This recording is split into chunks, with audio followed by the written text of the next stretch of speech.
Welcome y'all to Let's Talk About This with DJ Reality and Sid. Actually, Sean as well, but as DJ Reality. But just wanted to jump in and say, Sid, how you doing this weekend? I'm doing well, doing really well. There's a lot going on this weekend. Yeah, I'm gonna be busy, a little turned up this weekend. It is Pride weekend here in the state, in the city of Atlanta. So, Okay, we're gonna get into it and have some fun. What are all the Pride events going on this weekend? Now, let me. That you going to? I'll say this. Or that you want to tell people about. We get a lot of kickback. No, well, listen, we do a lot of kickback. So we get together, we just get to someone's home, we cook, we do all that other good stuff. However, we will get out to the Bulldogs, have some good cocktails because y'all heterosexual club, they charge y'all too much. Yeah, y'all have to pay $20 to park. Then you got to pay $20 to get in. Mm-hmm. Then you got to pay $25 to drink. Mm-hmm. Then if you got a girl, you got to buy her drink too. So that's $50, right? No, we just don't pay those prices. And I told you I was gonna get. I haven't had a chance, and of course it's assumed that if you go into like Bulldogs as an example, or one of the clubs or one of the club seen as gay clubs within Atlanta, that you're automatically this, that, and the other. But I just want to go. Like I told you, we talked about this in the beginning. I just want to go and kick it. You know what I'm saying? Like, time. yeah, I don't ever.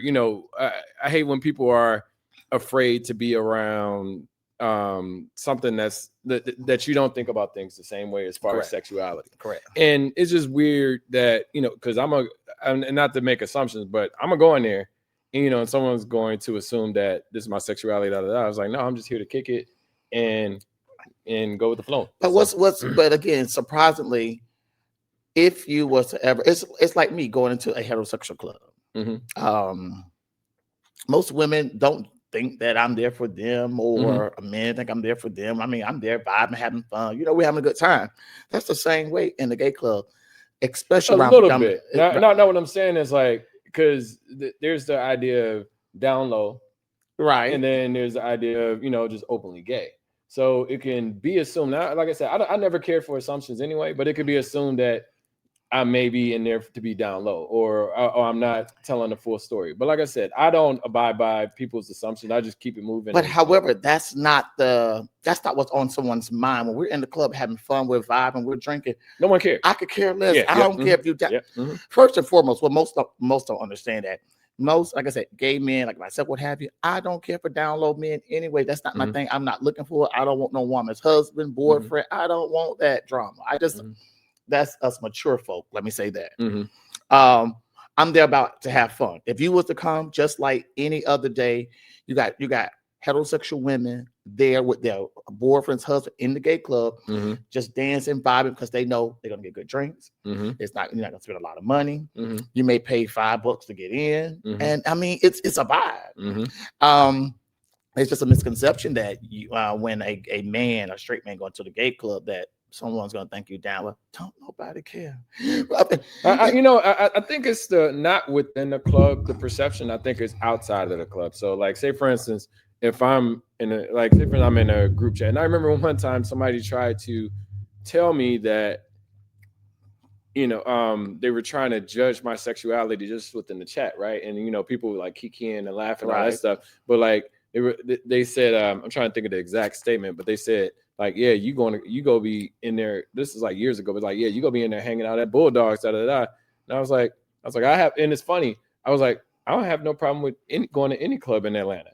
And they were like, oh, well, you don't know what Bulldogs is. I was like, well, I've heard, but and it's just weird that people's perception automatically outside of the situation is sucky versus the people that are engaged. And I guarantee you, whoever that individual was, again, may have peeked their head in Bulldog, been to the Bulldogs because you know about the Bulldogs. And if you really go in there, the Bulldogs is fun. Again, we have fun. It's a vibe. As long as the DJ is kicking it, that's all I ever care about. Because as a DJ, I'm always looking. I was like, okay, what he's playing?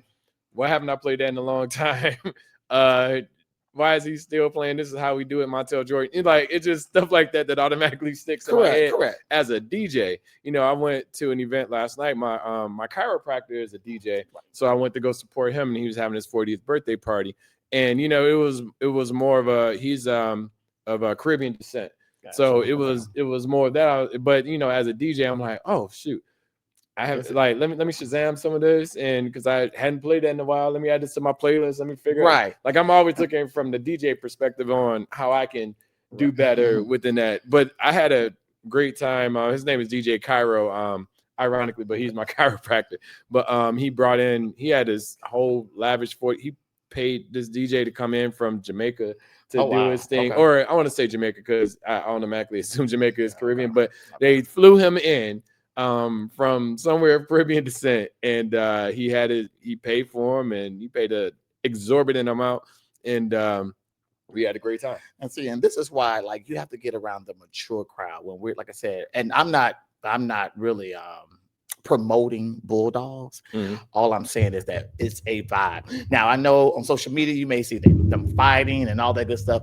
That is not the case. That's when them young gays out and they rowdy, they do their thing. That's them. They fight everywhere.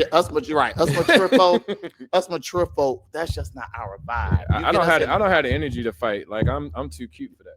Look, okay. I'm not fighting nobody. I don't want my clothes I don't want my clothes messed up. I don't want no marks on my face. I don't want to have to come to work on Monday. Like, what happened to your face? It's like, well, I mean, only thing I ever want to explain is this scar that I have from my surgery, and that's gonna, not have to be. I don't have to explain that much anymore. So connect with you some good mature folk. Hang out with them. It will be a vibe. I'm telling you. We know. Listen, DJ with some good house music. We're gonna dance all night long. We're drinking. We're dancing. That's what we do.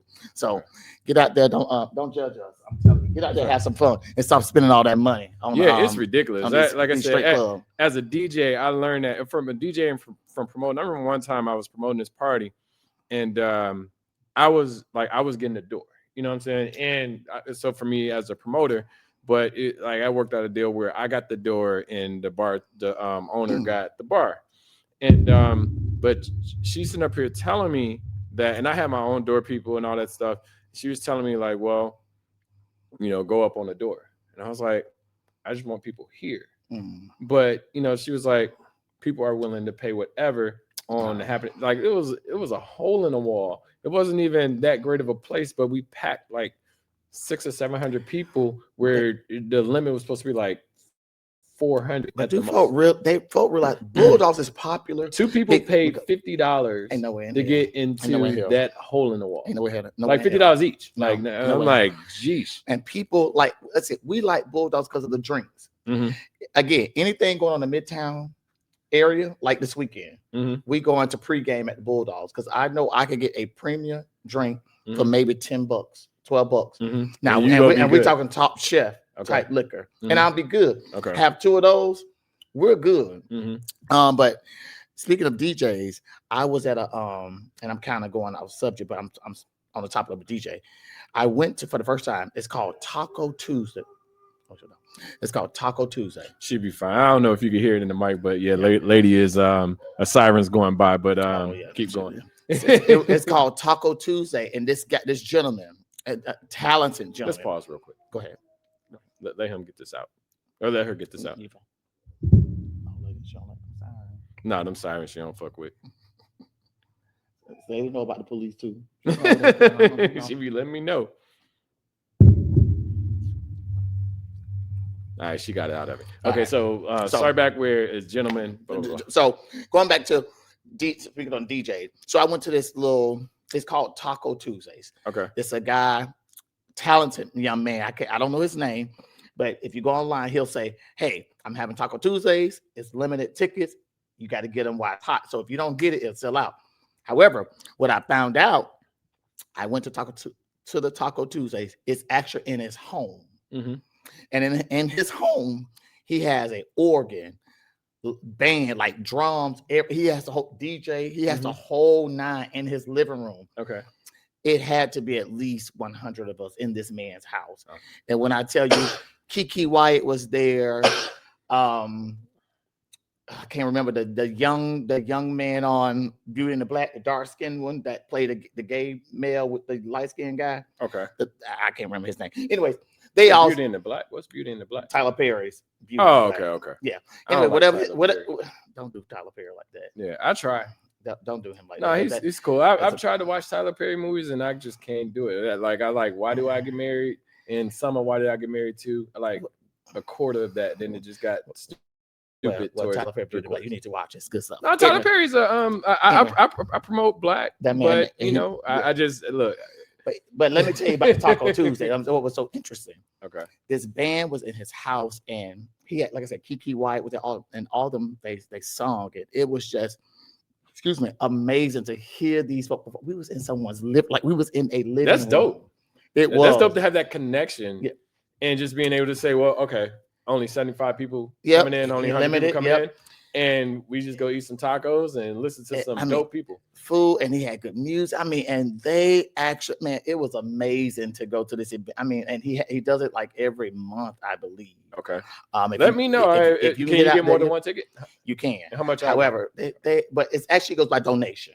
Okay. He really don't try, but we give a donation, but we give him because we want to support. Yeah. Because what he does is amazing. No, that's dope. But when I tell you, it's an amazing time. It's good. Listen, they go from R&B to church to like it's a variety of things. The DJ was amazing. Okay. Before they start, they have a live DJ. The DJ is, we dancing, but we in someone's house. I've never been to a house setting type of event where they have a band. That's everything. So it was amazing. Check it out. I can't remember. It's called Taco Tuesday. I'm telling you, check it out. He is local here in Atlanta, but it's a vibe. Yeah. It's a vibe. So kind of wanted to put that out there. Okay, I like that. So let me ask you this question, and this is kind of off topic, but it's on our list. What are your 5 favorite albums ever? Whenever you listen to music. Oh. Cause see, with me, I'm old school. So I'm old school. Well, my favorite genre, first of all, is gospel. Okay. Gospel, then old school R&B. So say your favorite gospel album. So my old school R&B. Karen Clark is my favorite. Karen Clark Sheard is my favorite of all gospel artists. Nigga, so, I'm gonna ask you this question again. What's your favorite 5 albums? Like you old enough to buy albums. We've all or tapes. So when you say we Karen had tapes. Clark, what's your Karen Clark's album that it doesn't have to be the Karen Clark album? Because I'll say for me, as an example, Thriller is one of my favorite albums, but I always fight between that and Off the Wall. But I could dig Thriller, but I think Off the Wall was better, but I think Thriller's impact was larger. If that makes sense. Like Thriller was just like when you go back and listen to both of those albums, in my opinion, I can't listen to Thriller all the way through. Like I can't listen to Billie Jean. I can't listen to the song Thriller. I can't listen to Beat It. So it's just like you don't just be riding and be like, let me listen to Beat It, but you know what I'm saying? But I can listen to like songs like Baby Be Mine, right? Or those, or PYT, like those are songs that are great songs, and they're not commercial. I don't want to say commercial because they were singles, you know what I'm saying? But they weren't like, they were more, I want to say it's more tolerable to listen to, but I don't ever want to listen to Thriller. And I remember Michael Jackson. I remember I'm this old when they released like I'm this old when they put all of when they released Thriller, they put it on CBS, ABC, BET, like it all released at the same time on all of those networks. And it was one other network, and Fox wasn't even around yet. So I want to say it was one of the other networks, but they did that for MC Hammer too. For Too Legit to Quit, released on 3 or 4 networks at once. So whatever channel you was watching at that time, about the MC Hammer too. Right? Turn this mother out. But to your point, I'm like you. Like I have different. I can say an album because I don't listen to the whole album. I don't like all songs. It depends on who it is. Yeah. However, I pick and choose. And again, like I say, Karen is my girl. Tony Braxton, Deborah Cox, Whitney Houston, like Anita Baker. What albums were you? But again, I pick and choose a song from whatever album at that moment I like. I just like certain songs. Okay. I'm not an album but you never bought CDs or tapes? I bought CDs. Now back in the day in Tampa, Florida, it was a man called Rocky Rod, and he used to sell the tapes and the CDs. Like you can go buy whatever. So he had a mix of songs. songs. Oh, okay, so like a mixtape. A mixtape. So I buy a lot of mixtapes, different music that I may like, and you can actually say I want this song. He'll put all the songs you like on the tape. Or that's CD. cool. So yeah. So I mean. So let me ask you this question: what was the last CD you bought? Oh, the last CD. Because again, if y'all don't know, I used to have a CD book in my car back in the day when we had a CD book. I still got my CD books downstairs. Okay. The last CD I bought. I got 4 or 5 CD books downstairs. I gave one away. Well, you're a DJ. The last CD I bought was. Oh, that's a good question. Because I don't even remember CDs right now. I'm just like, we're pretty much removed from that. I'll tell you this: the last CD I remember buying was it was either, I can't remember the dates, but it was either Adele 25 or Jadakiss Top 5. Now the last album, like streaming and stuff like that I bought, to play music and stuff like that, was Cardi. I bought the Cardi recently just to have it so I can, play it in like wherever I'm DJing at. I bought the clean version and the dirty version. But yeah, that was the last streaming or last downloadable album that I bought. And then from them two was, like I said, Adele 25 and Jadakiss Top 5 did a lot. That's why they call him DJ Reality. He the DJ. I'm not the DJ. So. Yeah, but so what was the last tape you bought? Man, let me tell you something. You're taking me all the way back. Now, tape, it's almost like the payphone. I don't remember. Yeah. Because I'll buy it, like. Cause did you ever do BMG? Did you ever do BMG or Columbia House? No, never. You never did them 1 cent 12 tapes or 8 CDs? Nope. Never. Damn. Never. I had so many. That iPhone tell me I get all the music I want from my iPhone. No. This was like 1990, 1995, like around that time. I was still a baby then. Yeah. But I'm saying, like, they had like Columbia House or BMG. They had it where you can order CD, like you can get 12.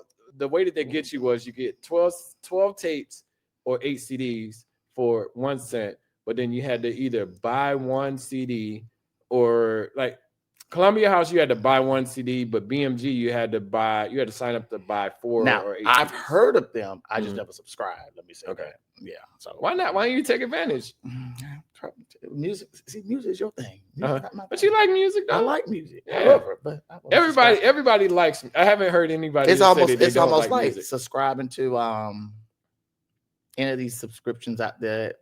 Music, porn, what have no, I don't that. It's free stuff out there. I feel you. Free. So how do you feel about Pornhub being blocked? I have no qualms with it. I don't watch. I don't really.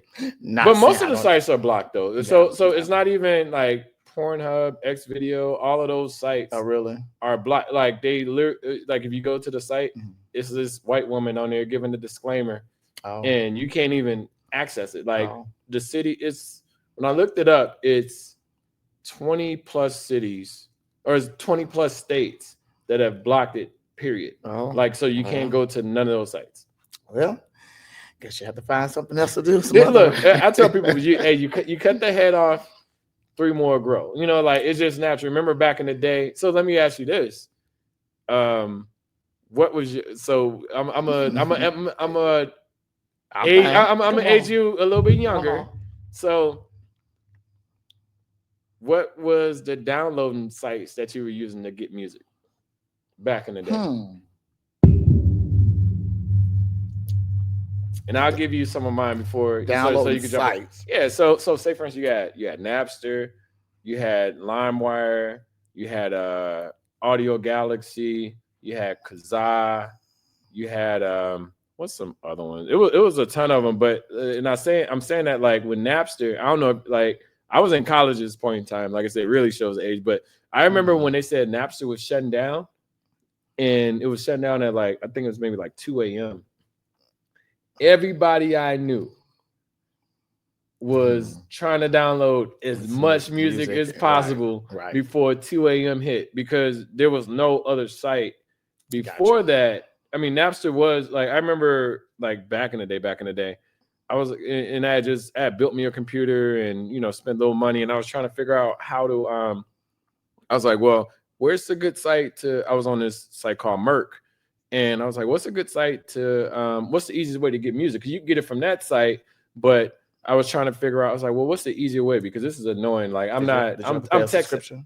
No, it was free. Okay. No, they ended up doing a subscription after they got rid of it. But and somebody's like, well, yeah, just try out Napster. And I was like, oh, never heard of this. Downloaded Napster and life changed. Like it was, I was downloading music. I wasn't a pirate, downloading all, but I mean, you talking Dre 2001, like I remember that was like a heavily downloaded album. It was that, and I remember Jay-Z, I think it's Volume 3 at the time, one of the albums that he had at the time, but that one was a heavily, because I don't know if you remember the song Is That Your Bitch?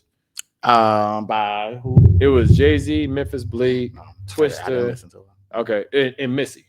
Like, is that your bitch?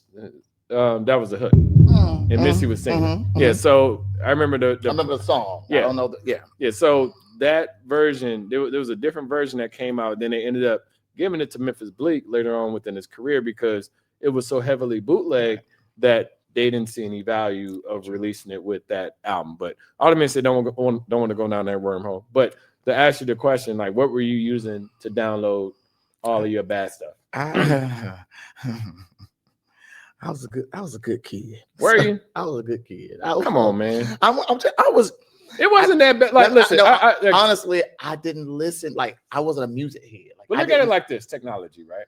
I don't like music. We can pass that. This good kid shit I ain't with. What I'm saying is technology in general technology was meant for, because they're always trying to monetize it, right? Right. And that's the tough part. Like when you say, well, as an example with Napster going down, it was, like I said, LimeWire and all these other sites came up and they were still trying to monetize it. That's where Apple Music and Tidal and Spotify all came from, because they found a way to monetize it and protect, quote unquote, the music. But it's just like technology they're always trying to monetize it and they end up losing. You remember Tower Records? No. Okay, so Tower Records, I remember I used to go in there and they would charge, like a CD just coming out, they would charge $15.99, $16.99 for a CD. Oh, yeah. Okay. Yeah. So, and they were one of the main companies that sued Napster to get them off of the market. Gotcha. Okay. So when they did that, towers and it's funny, you said you don't remember them. All towers shut down.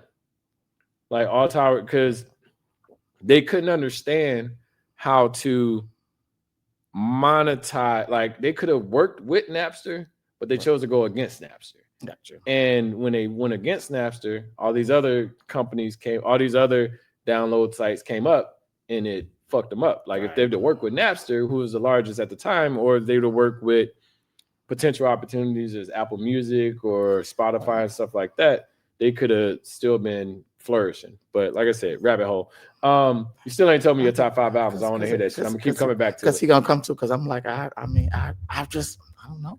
I'm stopped on that. Okay, so let's revert. Let's change the question. This is the music head. No. So look, what are your top 5 artists? I already said one. Karen Clark Shield. Amazing, love her. Whitney Houston, Toni Braxton, Deborah Cox, Anita Baker. No, you cheating. No, you cheating. What? You cheating. Like what? These are my favorite. Like I can listen to them. So I said 5 for one. Luther Vandross. You done said 7. Okay, all right, my bad. I go like you done said 7. I said your top 5. Okay. If you was building the playlist in your phone or whatever. Okay. So I'm gonna check. What songs have to be a part of the playlist of Sydney's life? Songs again. We're going back to artists, because if I say songs, I got a whole slew of songs. So I said 5. Okay, because we could be here all day talking about the rest of it. Karen Clark, Secret Place. Okay. Karen Clark, We Acknowledge You. A lot of the Donald Lawrence, God. It's called God. Okay. Donald Lawrence, and Okay. you ever heard it's an amazing song. Whitney Houston. Pretty much, yeah. It's so many. What song, man? Because Whitney Houston got some side piece songs out here. Right, she does. Whitney. You gonna be decided was the greatest love of all? I think it was. We can go, I'm just a Whitney fan. Saving all my love for you. That's the side piece song. That the Lord is my shepherd. Like again, I'm a gospel head, so I love my gospel music. Like if you get into my car right now, I always tell my friends, if you ride with me, you may get saved. You may go meet Jesus that day because you're gonna get in my car, and that's the vibe in my vehicle. You're gonna hear gospel. You're gonna hear some old school R&B. Then it's gonna go right back to gospel. That's my playlist. So all day long. Let me ask you. This is funny. So, and I'm gonna give you mine too. But when you get in your car, does the person that you're driving with have a say in the music that's been played? Absolutely not. not while I'm driving. Now, if they're driving, that's different. I'm driving. No, you have no say. My mom had this thing, and I abide by it, and everybody doesn't have to abide by it, but you abide by it when you're in my car. Is that who's ever driving controls the music? Correct.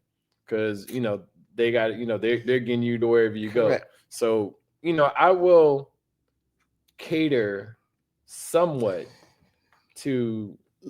I will cater somewhat to what like say for instance with my mom, like I'll go into one of my R&B playlists just because there's not a lot of cursing or anything like that. So I'm trying to be more cautious of her ears. I don't want her to get in there and be like, bust a nigga head, smack a hoe, shoot the club up. You know what I'm saying? Like so I'm always trying to be, protective at the same time. So I'm not gonna hit the hip hop or anything like that. So let me kind of break that.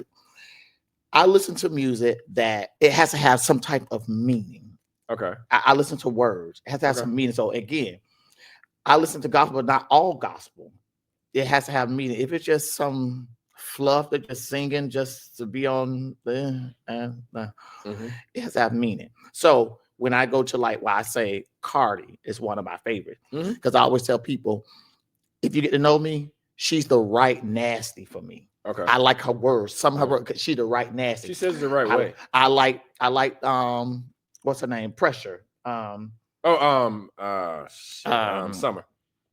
Walker. That's some Pressure. It's the right. She had the right. No, that's Isn't that Summer? No, that's Pressure. Yeah, that's Is that Summer?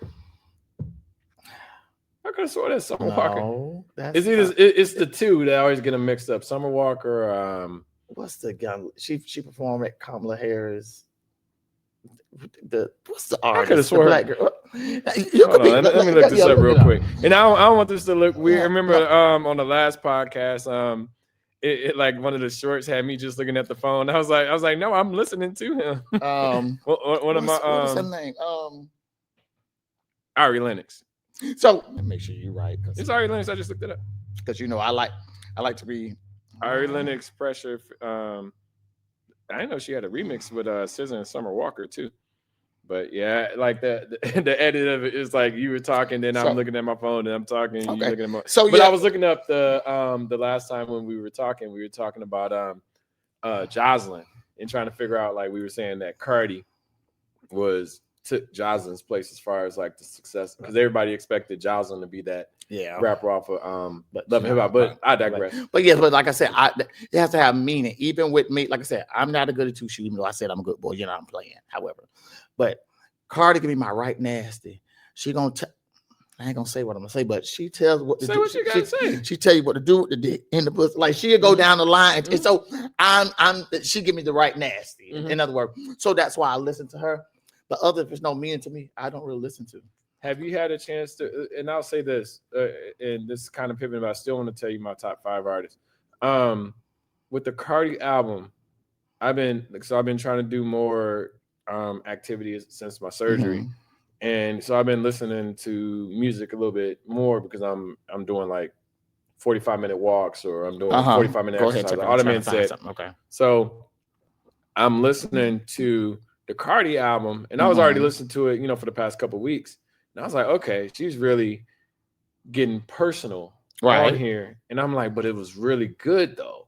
You know what I'm saying? Because I was listening to it. At first you was hearing the Imaginary Player and all of these other songs, and the stuff that was hitting the radio. But then I'm listening, and my favorite song is Bodega Baddie, by the way.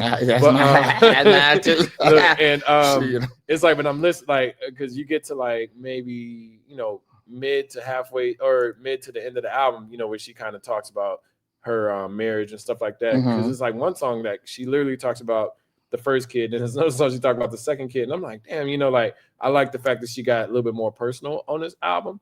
So, but Ottoman said, man, listen to more albums instead of singles, man. Come on, man. Like you got Cardi, and Cardi be your right type of nasty, but she got stuff on there too that has and then I'll go that from to Olita Adams. Okay. Like, I'll go like I can switch it. You got to give it that. It has to have meaning. I have to feel the music. I just don't, because it's all that, and I'd be like, that's not me. I'm good. So let me say this. So top 5 artists. Common is my favorite rapper. Always has been. Really? Yeah, always been my favorite rapper. Is it? Yeah. Yep. Then it's like Jay-Z. Then it's Nas. And I'm thinking I gotta get out of the rap category. D'Angelo, even though some of I feel like he kind of, I don't want to say wasted his career, but like he took too much time off in between albums. Okay, you think so? Yeah, because the first album came out in 94. Second album came out 98, but then he didn't come out, or 98, 99, somewhere around there. But then his third album didn't come out to like 2010. You know what I'm saying? So, but then it's weird. Faith Evans. Faith Evans is like my fifth. Like I literally listen, like Faith. This isn't I don't think everyone would agree, but I like Faith more than I like Mary J. Really? Yep.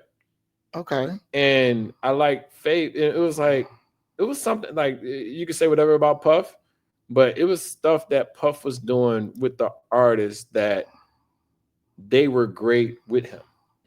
And I felt like Faith was his version of Mary J, but it was more Mary J feels like your sister or your aunt.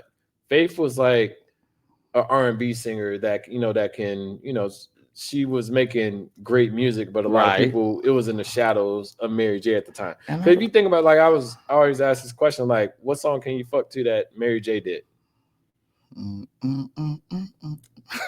I'm thinking that's one. No, that's too fast. No. Yeah, Mary, like I remember somebody said 7 Days or the song with R. Kelly. And I was like, nah, those aren't really songs like that you can get down with, like, but I'm saying, like, say for instance, Tank has a slew of songs that you can get down with. Like Tank has music like that you could be like, okay, well shit, I could put this whole album on and Tank got it going. So but back to the original, because I had said my top 5 artists, top 5 albums. Snoop Dogg, Doggy Style, Outkast, which one? I always go between Southern Playalistic or AT Aliens, but I'll say Southern Playalistic because that was them first coming out. Let's see, Jay-Z's Reasonable Doubt, Nas, It Was Written, and D'Angelo, Brown Sugar. So.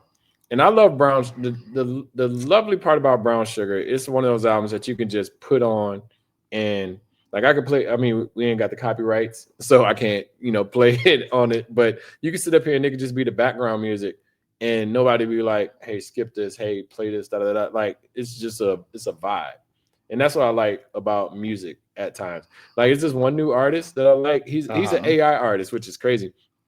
His name is Nick Hustles.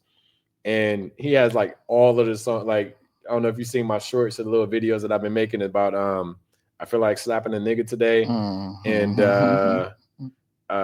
just songs like that. Like, he has a song called Office Funk where he's talking about, I lied on my resume. Like, he's just saying, like, you weird. Right. All right. There you go. That's fresh. Okay, you're right. Yeah, Ari Lennox. Yeah, I told you. Yeah. I knew it was one of the two because I always get Summer Walker because I love I can't remember which one did Session 32. But like I said, I always get them mixed up. She gave me the right nasty, and if you listen to the lyrics, she gave me the right nasty. But she gave me the right nasty. Mm-hmm.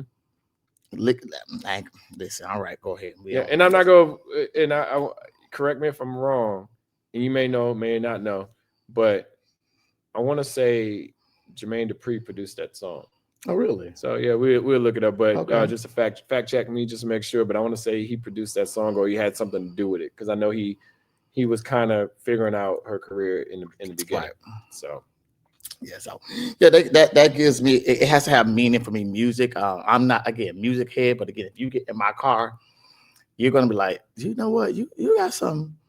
My friends will always say, see, one of us need to be the DJ in your car, because you're gonna have us going to church. Hey, well, that's it is what it depends on the day. Look, Marvin Sapp is one of my favorite artists. Because like I remember I was listening to a Marvin Sapp album, and I was like, damn, this nigga got bops. Like it was like the album with Never Would Have Made It. He had like Never Would Have Made It, Praise Him in Advance. Like it was just, You Saw the Best in Me. It was just bop after bop after bop. I'm like, that's another one. Mm-hmm. Y'all have to know. Go ahead, finish talking, because that's another one. No, but I'm saying like Marvin Sapp, like, every song I was listening, like that, I can't remember the name of the album, but I just remember it's gray in the background, and it's like for some reason I got it from my mom. Like it was just laying down, scratched up, so I just threw it. I just ended up ripping it. Well, let me explain what ripping is. Yeah, so please. What I did was, like, I put in my CD-ROM in my computer, put it in the CD-ROM, injected it in the computer, and saved all of the music as MP3s on my computer, and then uploaded it on my phone. Oh, okay. Back in the day, you had to do shit like that. If you want a good song, good gospel song, "Still" by Jonathan McReynolds and Jamal Roberts, the one that won American Idol. Okay. It's called "Still." Amazing, amazing, amazing song. You know who I caught on late? Kirk Franklin. Really? Yeah, I didn't. I like Kirk. I like Kirk, but the problem I had was that I felt like he was. I want to hear this. You feel like he was? Let's go there. I felt like he was gentrifying hip hop to make it gospel. If that makes sense. Like, I feel like it was trying to like take elements of hip hop, infuse it into gospel, and then do his thing. Aretha, Ray Charles, all of them done the same thing. They took gospel and made it. So that song. No. Listen, gospel and R&B music. I mean, like they're right there. Like. So let me give you a prime example, right? You remember the song by Music, Love? These are the things, Yes. So that was originally titled Lord. Really? And the record label told him to change it up so it can be a single. So they ended up changing it to Love. Like, these are the things that, I forgot the actual lyrics, but if you listen to the lyrics, it's definitely about God, like the way he sings it. I'm not gonna sing right now. I'm gonna pull up the lyrics in a second, but because we're not singers, but we are. Yeah, I'm not that much of a singer. But I'm okay with the coming from a gospel background, because Whitney Houston came from a gospel. But that's just like Ray Charles, like what even Jamie Foxx, when I got a woman way over time. That's a gospel song, and that's I'm determined to live holy. Yes, I am. That is a gospel song, but they turned it into we do that. Aretha Franklin, it's all, they all do it. So that's why you see gospel R&B is my thing, because you could, So here we go. So don't be doing Kirk Franklin like that. Kirk Franklin. No, I fuck with Kirk Franklin. It's what I'm saying. Like, but when I was hearing Stump, I'm like, Kirk Franklin, he reeled in the white folk too. He really Kirk is dope. Like I'm saying, like I caught on to it late because I felt like he was trying to, play both lanes. And and you think back in the day, like my mom. So as an example, I'll say from the church perspective, growing up within the church, my mom would listen to Marvin Sapp, but she wouldn't listen to Kirk Franklin. And it was a separation. It was almost like, that's your lane, or like I don't want to hear my church music like that. And there's a total difference between both, like a Marvin Sapp and Kirk Franklin. You can't compare. No, what I'm saying, but they're both gospel. They are gospel. You get, but it's different. It's different. But I'm saying you're getting different vibes from them. However, Kirk makes the money. He know how to bring the people to listen to that gospel genre. But you got to look at Commission too. Like Commission, it was some dope ass people that came out of Commission. Including Marvin Sapp. But okay, here's the lyrics for Love. Love, so many people use your name in vain. Love, those who have faith in you sometimes go astray. Love, through all the ups and downs, the joys and hurt. Love, for better or worse, I will choose you first. And that's the hook. You know what I'm saying? That's literally about God. But, they had change it up. And, I mean, it made sense. It's still one of my favorite music songs ever. I love it. I have no qualms with how people switch if they switch it gospel. Let people be who they are. That they are. You know what I'm saying? I really feel like people want to box you in just to be able to put levels to you. This is and I'm going off on a tangent, but this is why I'm extremely disappointed in the white evangelicals or the white natural. Like these folk preach Jesus. These folks say that they are they attagainst the gay community. They're against everything else. But these are the main men during the Republican convention. Grindr blew up. These are the same men that say Jesus, but they sleeping with other men. But they want to play Christian values. They want to put I'm so over the white church. I am like I'm. But look at it like this. I mean, the white church, came when we came as not even just sexuality, but when we came here in general as Black people. Like at point in time, like the Declaration of Independence, all of that stuff is written off of or is based off of what the Bible's supposed to be, but at the same time, we're 3/5 of a person, or we're never equal. I mean, I think sometimes people lose sight on, like, say for instance, the civil rights movement. You talking in the 60s. We're not that far from the 60s. My mom, was born in 51. You know what I'm saying? Like, I remember talking to my aunt about this. And she passed. She was 95 when she passed. And I was asking her, she's from Alabama. And these are the questions that we don't ask our people. And I have a problem with that just because there's so much history in what they know. But, it's almost been, I don't want to bring up bad things or anything like that. But at the same time, it's stuff that's suppressed that we don't know about that we should know. So we don't, end up doing it in a different way, what I'm saying, where we feel that people are prejudiced towards us, but we don't know how to deal with it. I was talking to her, and she was saying how, because she picked cotton and all that stuff, and she was telling me that, we didn't realize racism because that's what we were brought up in. Correct. And it's funny when people's like, well, I would have never been a slave, or I would have never did that. I was like, no. You had it like when Kanye was saying the dumb shit, talking about like you choose to be a slave. You know what I'm saying? Kanye could say things the wrong way. The way that, like I said, I can't speak for him, but the way that I see it as being a slave, as an example, is either you're going to be a slave or you're going to die. And maybe he's expressing it that, I mean, like I said, this is a while back. But maybe he's expressing like, well, I'd rather die than be a slave, And if he had said it that way, I mean, he still can't speak for the slaves because they were going through it. Right. You have a choice. You don't have to be a slave anymore. Correct. So. All that being said, it's like getting that rich history from her. Like I said, it was just I just asked, what I'm saying? Like, I'm sitting in her house. She ain't have no AC and nothing like that. It's hot as hell.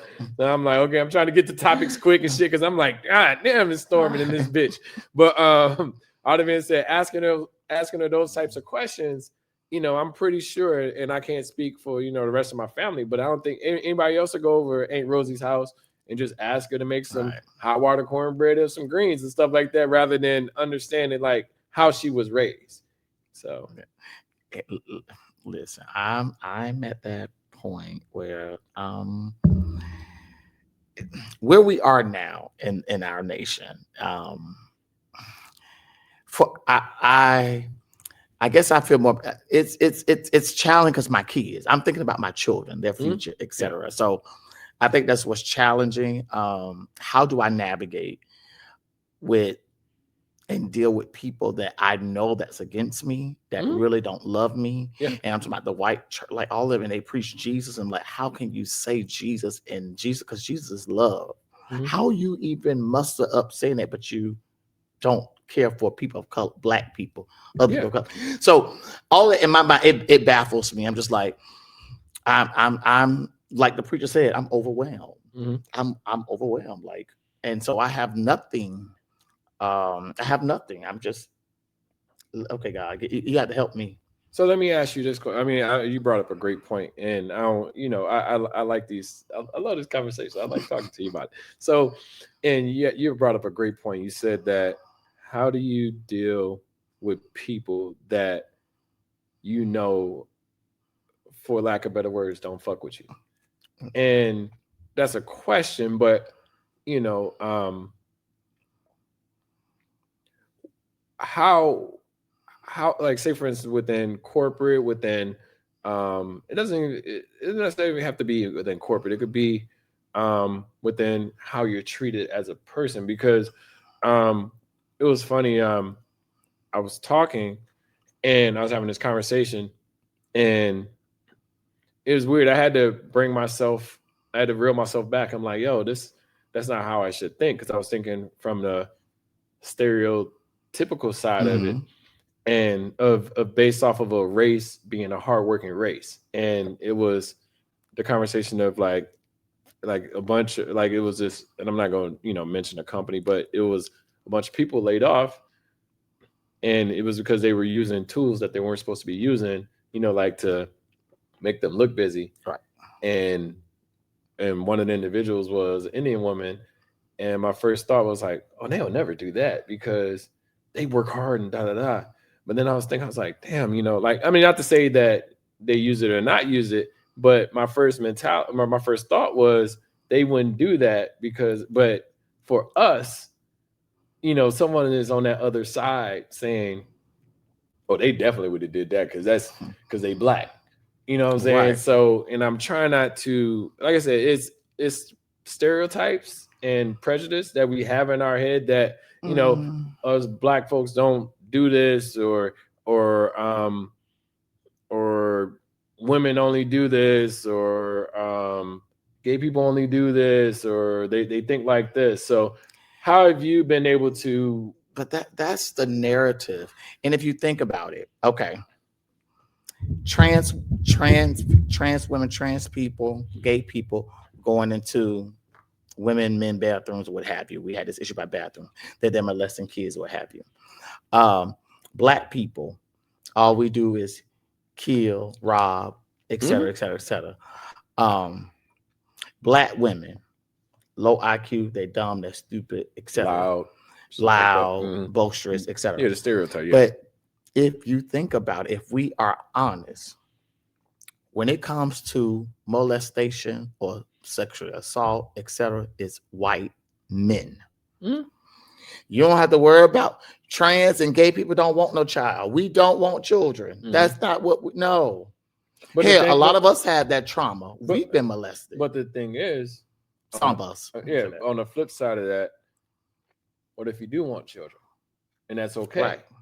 The problem is that sometimes the stereotypes. That's why I mentioned earlier. Wait, hold on. Let's back, because you said if we want children, that's okay. No, we don't want children. What do you mean?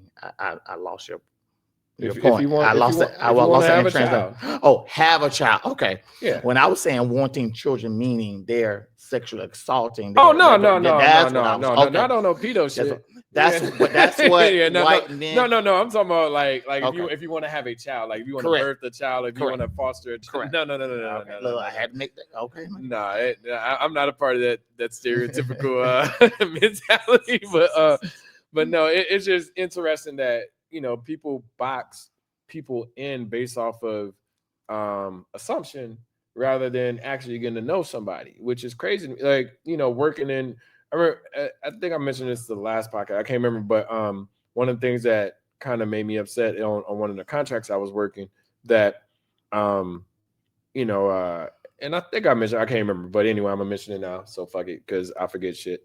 But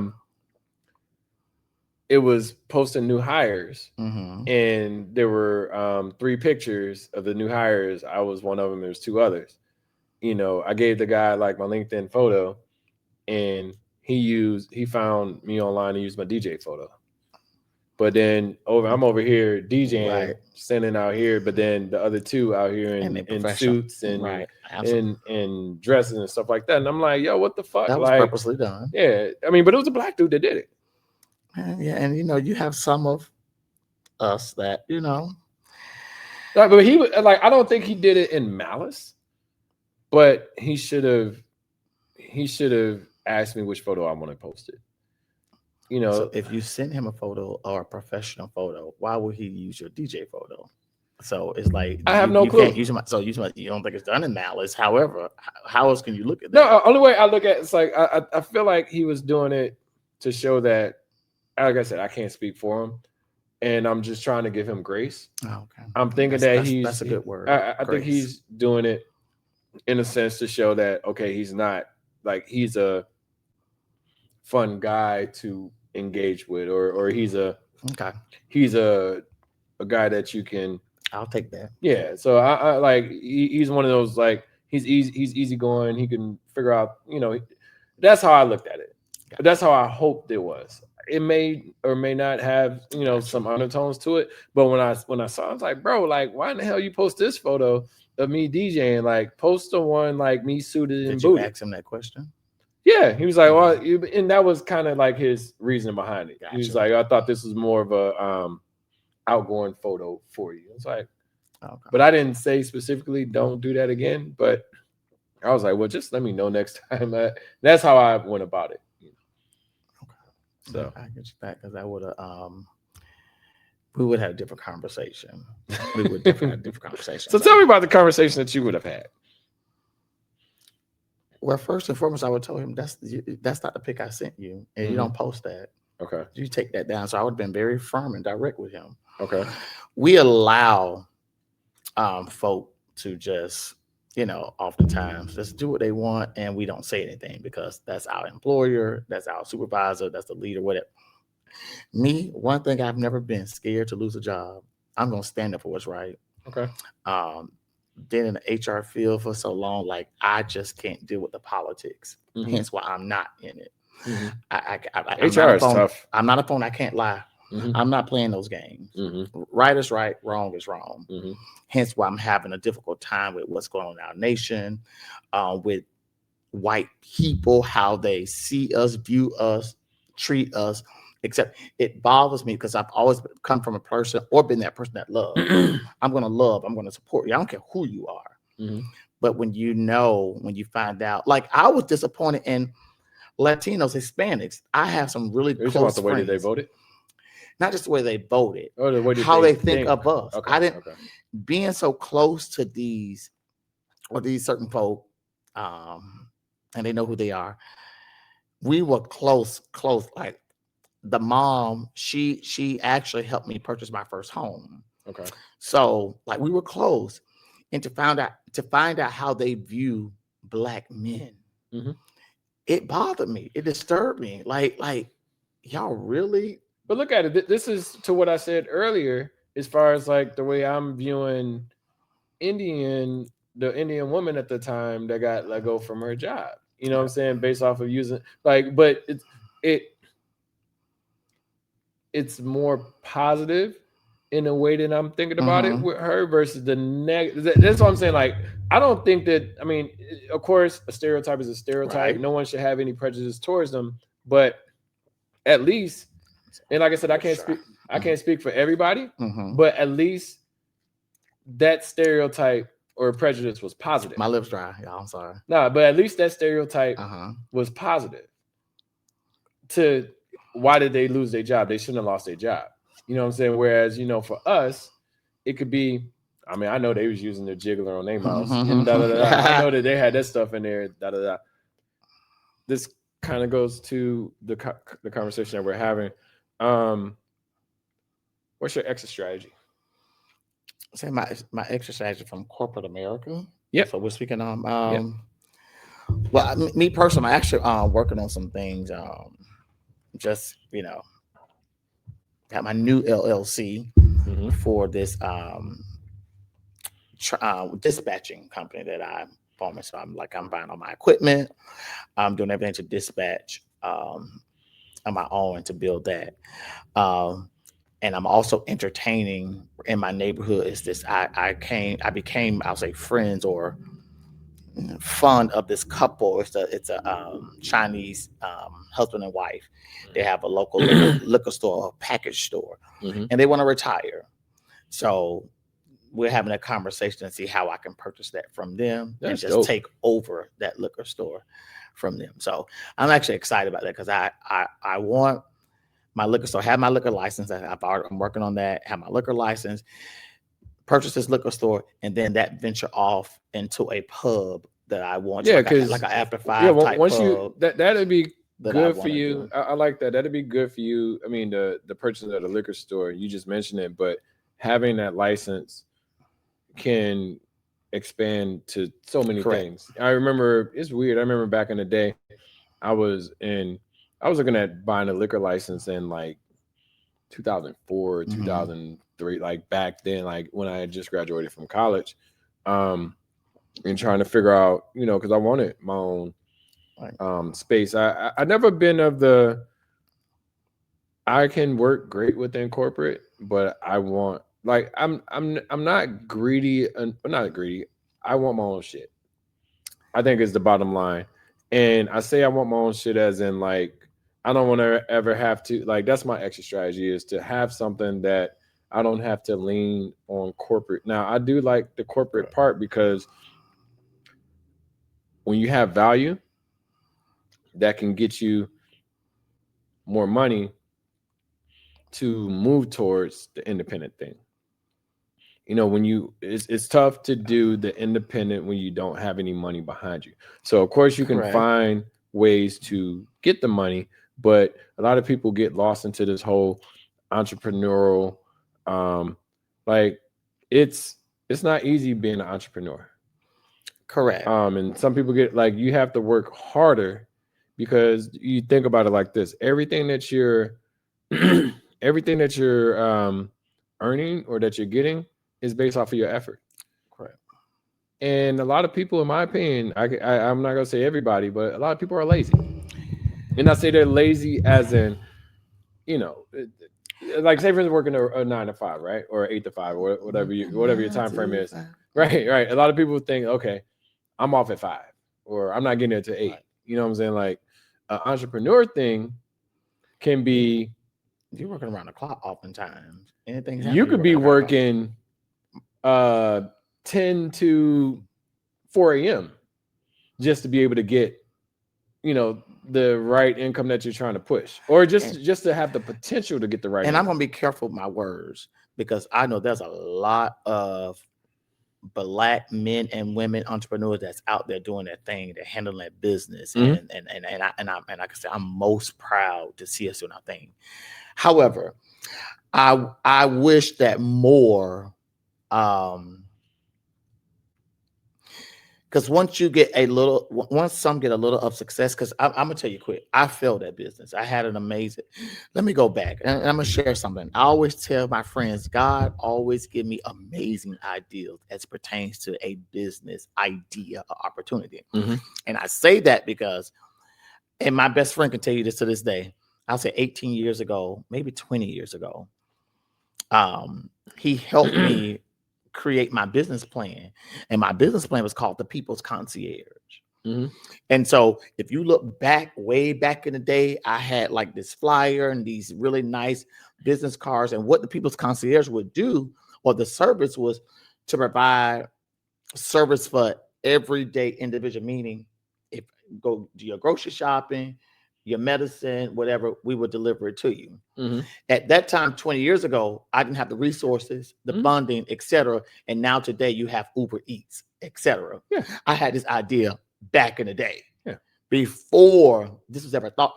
And so I've always had opportunities, but I just never had the backing. And so where I'm going with this is, me personally, I've learned I don't always have to be the creator, the inventor, or what have you.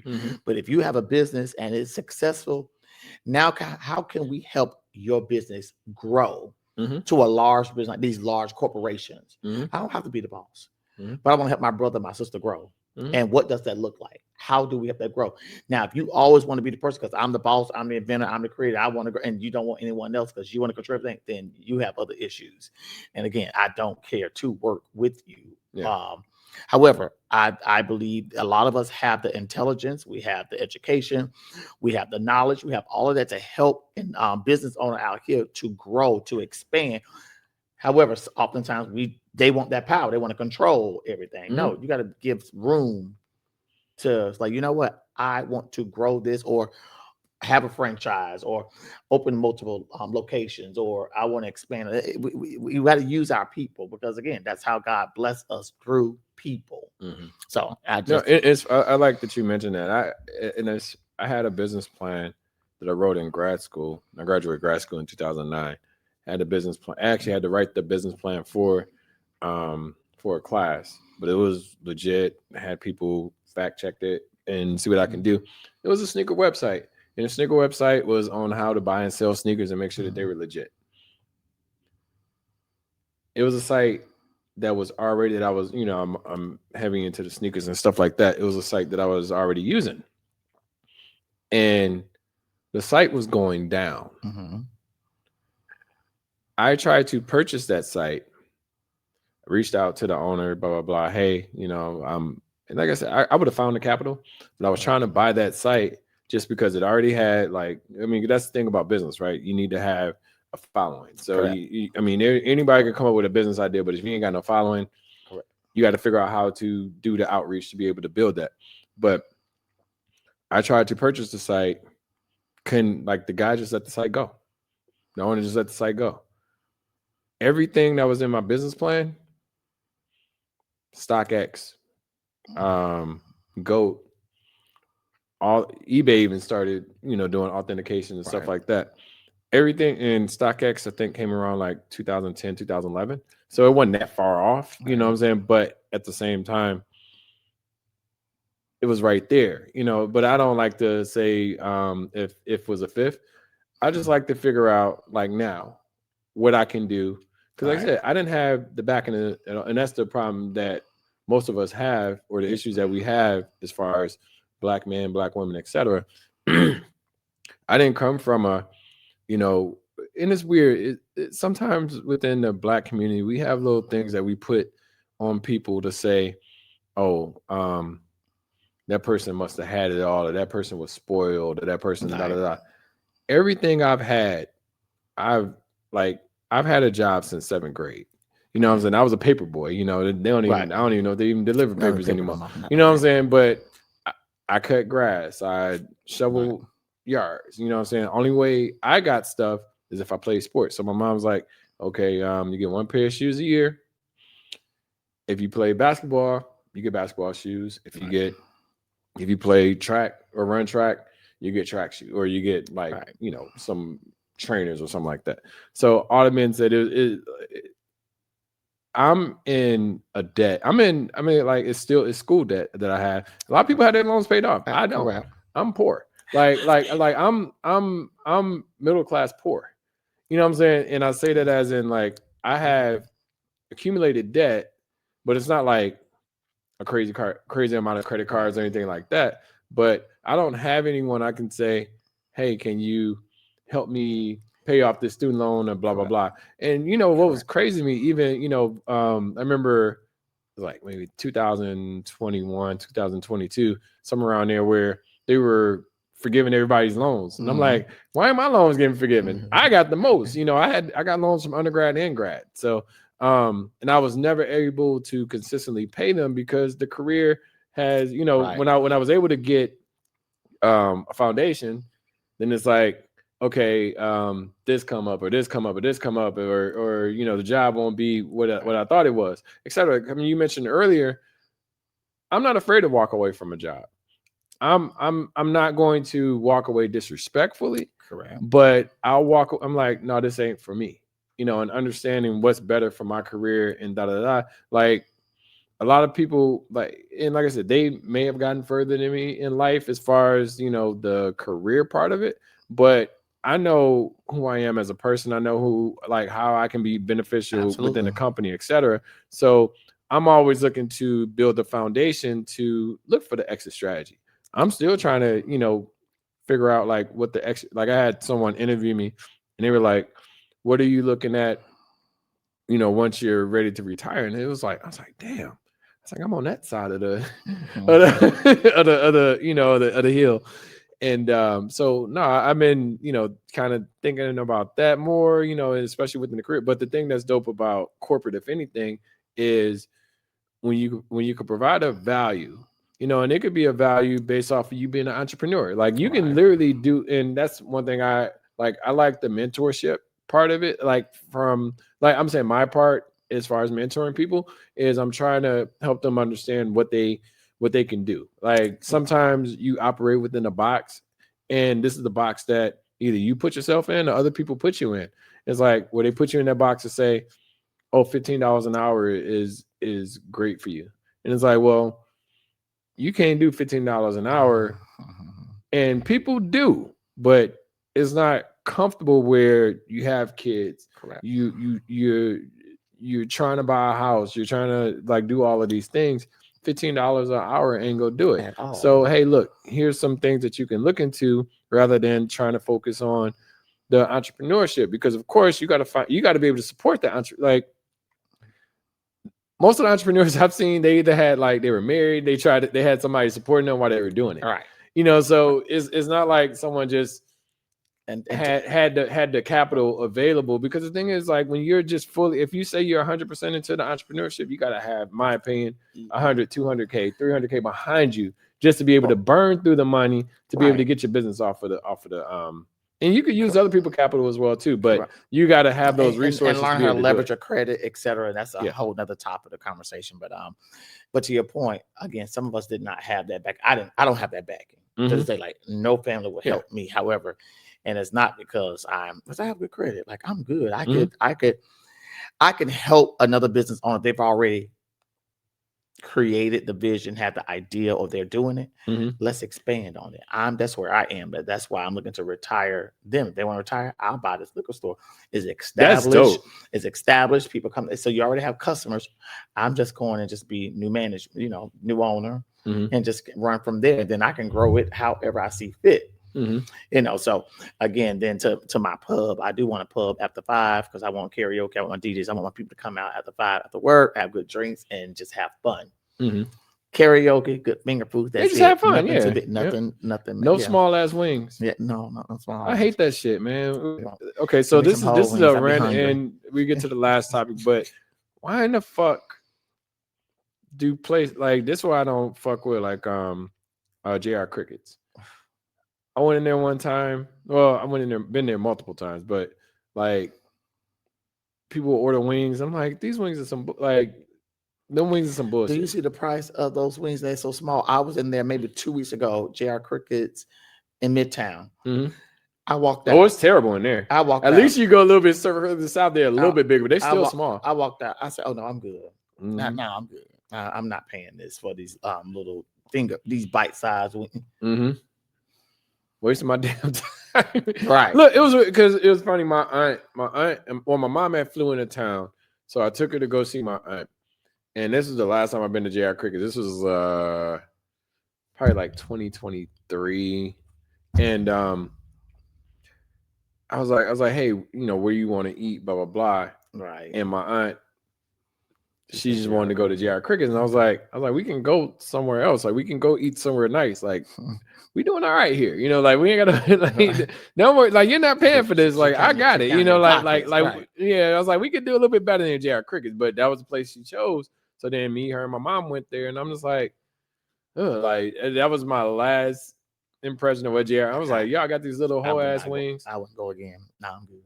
I'm good. Listen, believe it or not, I like food. Yeah. I want to eat. Look, I like meat. Right. So I like to have the meat on the bone, like, for the mix. I don't want to be biting into the bone, damn near trying to, And then versus when I go to like a wing stop, I need them to cook their chicken, cook that darn chicken. Mm-hmm. I need it crispy. I need it. Mm-hmm. I haven't been to wing stop in a while because it's all fried. But I think I did learn that because I can have fried food, but as long as it's not fried in flour, like so if it's just fried hard without no flour, I can eat it. Now, if you want some good wings, I go to Pit Boss right there on Virginia Avenue. Are they fried with flour? No. They're smoked wings. Oh, they do grill everything. Oh, yeah. Amazing. You said Pit Boss? Pit Boss. That's where I go. Y'all look. Pit Boss is on Virginia Avenue. So I either get brisket from there or I fuck with brisket too. Yeah, that's what I get. See, now I fuck with brisket. Like you ever had Buc-ee's? I went to Buc-ee's. Okay. I like Buc-ee's. Buc-ee's is Buc-ee's a bill. But that brisket is not You don't like that brisket? I love that brisket, but it's not a Pit Boss. Pit Boss okay. Me some brisket. Okay, yeah. I that mean, bucket, you going to Buc-ee's, you go spend at least 30 to that's $60. a commercialized brisket, but it's good. Okay. Now they pay their leaders well. I'm just saying, they pay them well. Really? Right? Okay, yeah. I fuck car wash manager makes $125 a year. Damn. Yes. Shit. All right, car wash manager. The deli manager make $125. Like their leaders make good money. Hey, try their smoked turkey. I'm gonna try it because they have they do the pound of brisket, but they have the pound of turkey too. Every time I drive, really good. Every time I drive to Florida, if I go to Tampa, right there in Warner Robins, okay, I stop at that. See, I do. So I'm more so driving north, so I go to the one in Calhoun. Okay. Or there's one in Alabama. I always forget the name of the city whenever I'm driving like to Texas and stuff like that. But man, their smoked turkey. Okay, one time I went in there and I tried because I was going in there for the brisket, but they were sold out of the brisket. Okay. Or they was waiting for something to come up. And it was like 15, 20 minutes. I was ready to get back on the road. And I saw the smoked turkey. I was like, let me try the smoked turkey. My God. Good stuff. Okay. Yeah, the smoked turkey is. I'm gonna try. I want to say it's just as good. I would say it's just as good. I ain't gonna say it's better, but it's just as good. Okay. So I have to try it because I like, again, need some good smoked or grilled. But yeah, Pit Boss, you'll like Pit Boss. Oh, you said where is it at? Right on Virginia Avenue. Okay. That's not. But just look at Pit Boss, you'll see it. Okay. I go there often, so it's good stuff. Trust me, check it out. All right, cool. So last question: who are your influences growing up, and why? My influences growing up and why? Oh, that's good. I mean, it doesn't necessarily have to be. I mean, because a lot of people be like Martin Luther King and Malcolm X. I'm like, Malcolm X I fuck with, but like one of my I actually looked up or do look up to like Jay-Z. Mm-hmm. And I look up to him just because,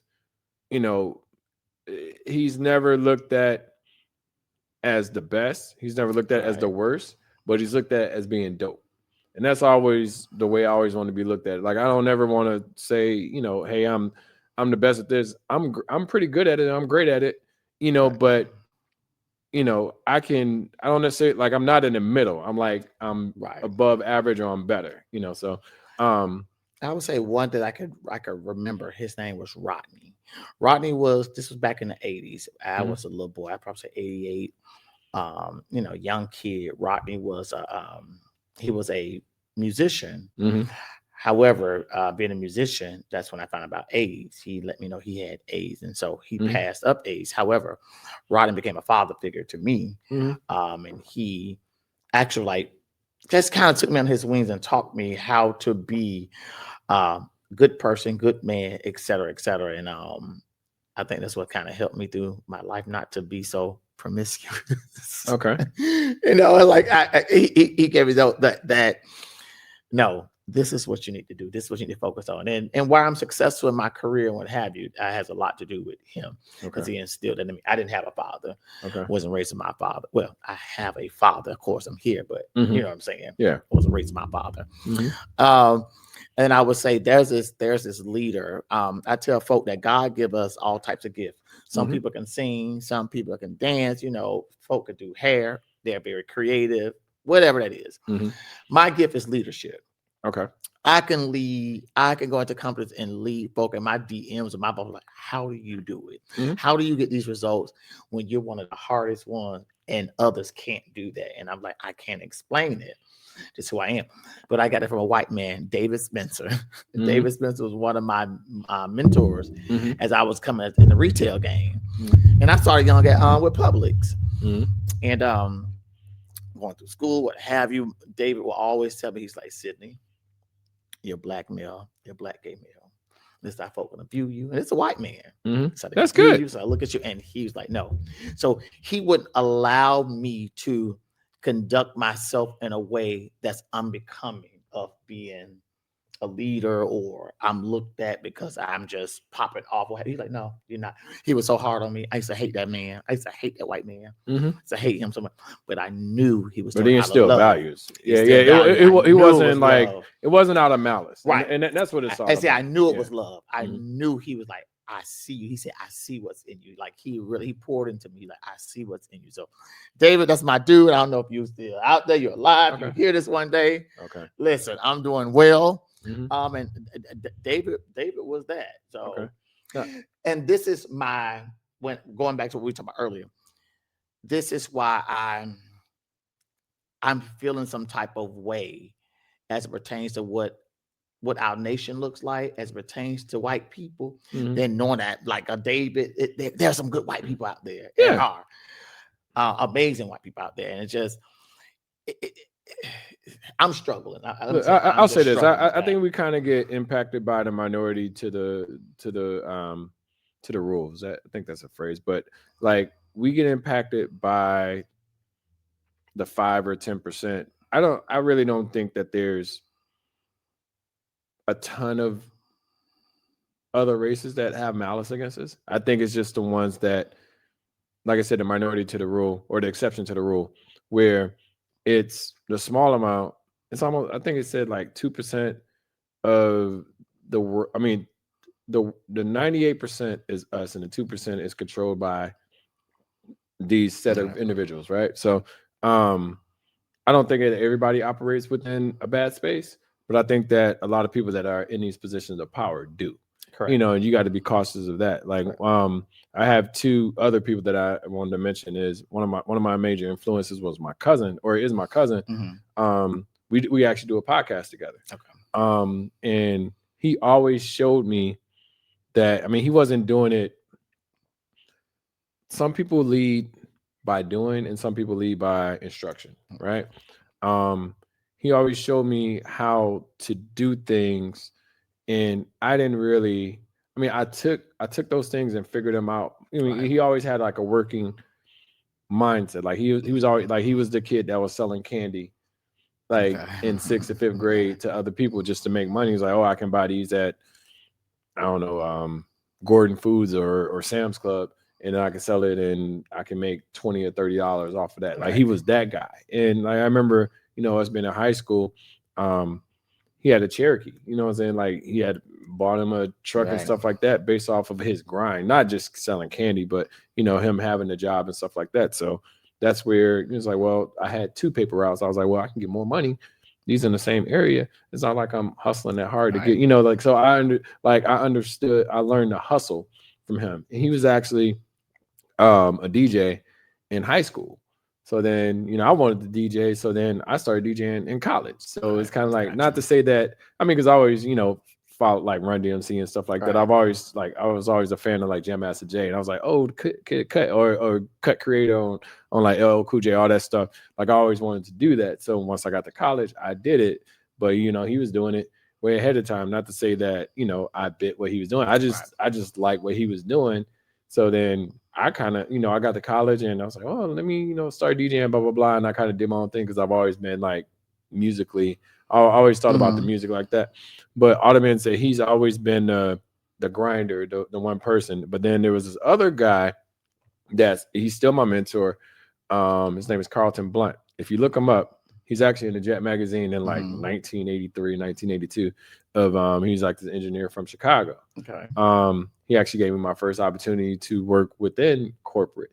So when I'm talking to him and he's like, well, no, you got to do this. You got to do it this way. Don't let these people see what you drive and stuff. Like he was breaking it down. He's like, it's like, yo, I drive this Ford Trailblazer, 2002 Ford Trailblazer to work every day. But, I got the Vet at the crib, or I got this big ass house. He's like, he got married. He's like, don't invite all these people to your house and da da da because they go see what you got and blah blah blah. Then they go judge you and blah blah. So I understood like the showing the.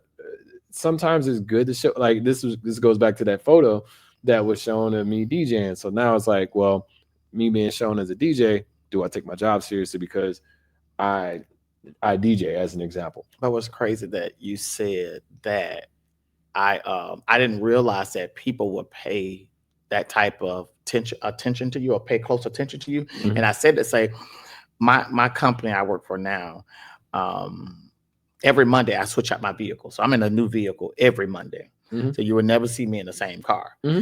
I did not know my neighbors realized that. And then until one day a neighbor, like two neighbors, we were just having some type, this gathering at someone's house, just this banter. We was just having a conversation, and they was like, a new car every month. What do you do? And I'm like, y'all be watching me like y'all be watching me like that. I didn't know you watched me, but yeah, I've been. You have to be very cautious of the thing, and it sucks because you want to have success. So if I have a new car out there, period, I'm gonna talk to my neighbor. I talk to Miss Sheila across the street. Right. I'm gonna talk to her. Whether I don't talk to her on a regular basis, but when I do talk to her, she'd be like, "Oh, I saw the car the other day," and da da da, and so she's gonna literally tell me about. But that's why I'm not on social media. Mm-hmm. Like how some folk live this fake life on social media. Mm-hmm. I could be in front of these cars posting because I could be in a Jeep wagon or a Mercedes or a BMW X7 or new whip, new me. I don't do that because I tell folks, I say my company new whip. Who this? My company pay for this. I travel for my company, so they pay for my vehicle. Who won't smoke? Say what? Right. So I'm in a new car every Monday. I'm switching out, and guess what? Honestly, I hate going to the airport every Monday morning. That is exhausting. It is horrible. Mm-hmm. I got to get up, drive to Atlanta's Hartsfield, and if you've been to the Atlanta Hartsfield, it's at that time too. So get up, switch out my car, find another car, jump in, check out. Like I hate it, but. Mm-hmm. But folks, all they see is the new car every week. Mm-hmm. Oh, you don't. I'm like, no, listen, the company, my car is paid off. Mm-hmm. It sits unless my daughter drive it. Mm-hmm. It is what it is. So, you're right. That people do watch. I didn't realize that until recently. Yeah, people are always paying attention to what you're doing. It's like, well, just because whenever I post too, I'm posting funny stuff. I'm posting the podcast. I'm posting, and I used to just be trying to sing. I be killing. No, I love it though. I be loving it. I be like, I like your vibe. Yeah, I be loving it. Yeah, it's just having fun. But sometimes people can take that as in, oh, you like to have fun, so you don't take this seriously. Right. So I'm always like, I stopped caring a long time ago, because I feel like the people that fuck with you are going to fuck with you, and the ones that don't. So. You can watch the videos and be like, oh man, you silly as fuck, or oh man, that's hilarious, or whatever. But when it comes down to it, I'm always grinding. I'm always trying to figure out, my next steps, and I'm always trying to make sure that, we have fun on the podcast, we're kicking in, chilling, and then just having a good time in general. Absolutely. So cool. Well, thank you all for listening to the podcast. Let's talk about this with your boy DJ Reality and your boy Sydney. Hopefully y'all like, subscribe, leave a mess or leave a comment in the chat. Just say things that you would like us to talk about. We don't hold any words for any topic that you would come up with. So if you have any ideas of things that we could do, we'll review them and we'll decide from there. Sydney, you got anything to say? And I have a business proposition for him, so you will hear more once he and I have that conversation. Okay. Because again, we want to get all of you involved. But again, please. Anything you would like for us to talk about, just have that conversation. We are open. Please leave those in the comment box. However, let us know. Okay. And we'll talk to you soon. I like that because one thing that's dope about that, you mentioned it, and now they're going to see the progression. Yeah. So I fuck with you and not. I'm going to fuck with you, but what I'm saying, just in general. So thank you all for listening. Hope you tune in soon. Next podcast next week. Talk to you soon. Peace.